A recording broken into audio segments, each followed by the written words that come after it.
I saw your father and mother wed as well. Forgive me, but there was no fondness there, and the realm paid dearly for that, my queen. Why did they wed if they did not love each other? Your grandsire commanded it. A wood witch had told him that the prince that was promised would be born of their line. Barristan Selmy to Daenerys Targaryen. A Dance with Dragons, Chapter 23. Daenerys 4.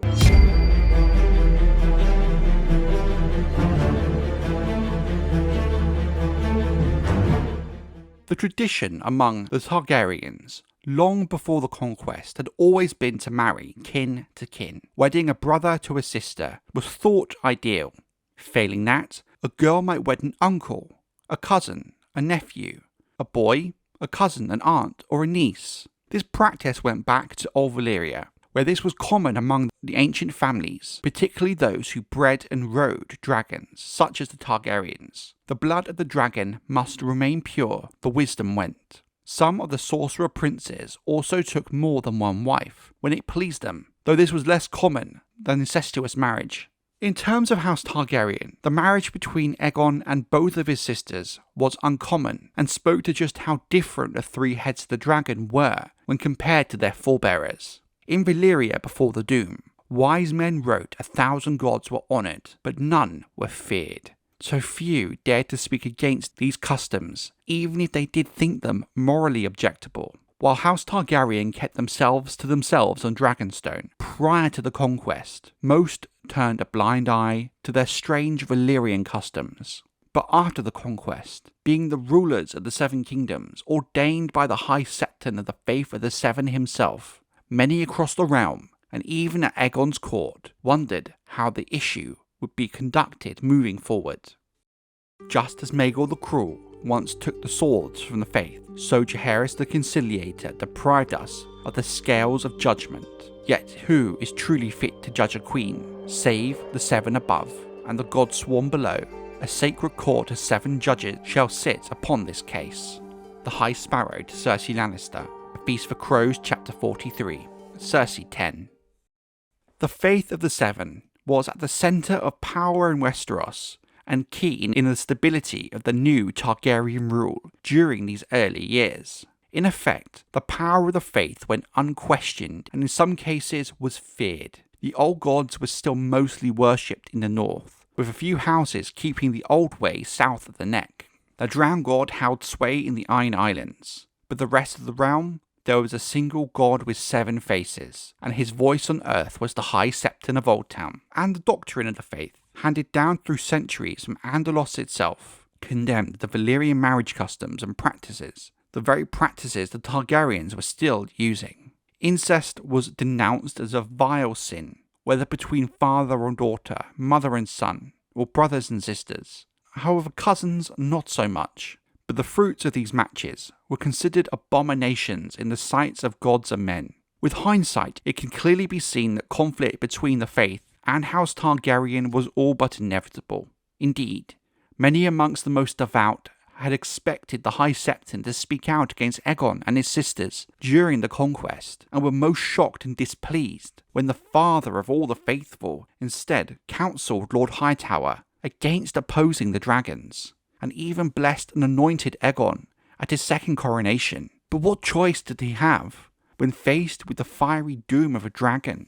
Familiarity is the father of acceptance, it is said. The High Septon who had crowned Aegon the Conqueror remained the shepherd of the faithful until his death in 11 AC, by which time the realm had grown accustomed to the notion of a king with 2 queens, who were both wives and sisters. King Aegon always took care to honour the faith, confirming its traditional rights and privileges, exempting its wealth and property from taxation, and affirming that septons, septors, and the other servants of the Seven, accused of wrongdoing, could only be tried by the faith's own court. The accord between the faith and the Iron Throne continued all through Aegon's reign, from 11 AC to 37 AC. 6 High Septons wore the Crystal Crown. Aegon remained on good terms with each of them, calling it the Starry Sept in Oldtown every time he visited the region. Yet, the question of incestuous marriage remained, simmering below like a vile poison. While the High Septons of King Aegon's reign never spoke out against the king's marriages to his sisters, neither did they actually declare it to be lawful. The the humbler members of the faith, village septons, holy sisters, begging brothers, poor fellows, still believed it sinful for brother to lie with sister, or a man to take multiple wives. There was a clear divide between the two, and the issue would eventually explode. But for now, at least as Aegon the Conqueror had fathered no daughters, these matters would not come to a head at once. The sons of the dragon had no sisters to marry, so each of them was forced to seek marriages elsewhere. She's mad. Does she think to frighten me? I did not fear the wrath of Maegor the Cruel. Should I fear hers? Rhaegar Baratheon on Rhaena Targaryen. Fire and blood. Jaehaerys and Alyssa, their triumphs and tragedies. Prince Aenys, as the eldest of Aegon's children, was the first to marry in 22 AC. He wed Lady Alyssa Velaryon, the maiden daughter of the Lords of the Tide, Aegon Valyrian, the King's Lord Admiral and Master of Ships. She was 15 years of age, the same as the prince, and shared his silvery hair and purple eyes as well, for the Velaryons were an ancient family who too descended from Valyrian stock. King Aegon's own mother had been a Velaryon, so the marriage was reckoned to be one akin to cousin, and thus there was no objection to the match. It soon proved to be happy and fruitful. The following year Alyssa gave birth to a daughter. Prince Aenys named her Rhaena, in honour of his mother. Like her father, the girl was small at birth, but unlike him she proved to be happy and a healthy child, with lively lilac eyes and hair that shone like beaten silver. It was written that King Aegon himself, a man of great control and sternness, wept the first time his granddaughter was placed in his arms, and thereafter he doted upon the child. Some believe this is in some part because she reminded him of his lost queen, Rhaenys, in whose memory she had been named. As the news of Rhaena's birth spread, the realm rejoiced, save perhaps for Queen Visenya. Prince Aenys was the unquestioned heir to the Iron Throne, all agreed, but now an issue arose as to whether Prince Maegor remained second in the line of succession, or should be considered to have fallen to third behind this newborn princess.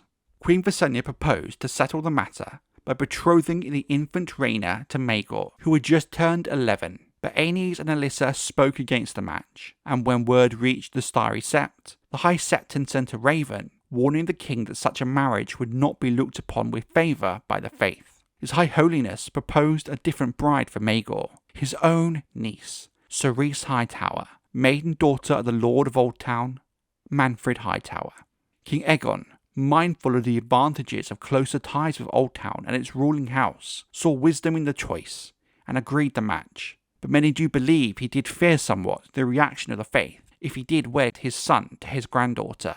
Thus it came to pass in 25 AC, Maegor Targaryen, Prince of Dragonstone, wed Lady Ceryse Hightower in the Starry Sept of Oldtown, with the High Septon himself performing the nuptials. Maegor was 13 years of age, his bride 10 years his senior, but the lords who bore witness to the bedding all agreed the prince made a lusty husband, and Maegor himself boasted that he had consummated the marriage 12 times that night. He was quoted as saying, "I made a son for House Targaryen last night," as he broke his fast the next morning. The son indeed did come next year, but the boy, named Aegon, after his grandsire, was born to Lady Alyssa and fathered by Prince Aenys.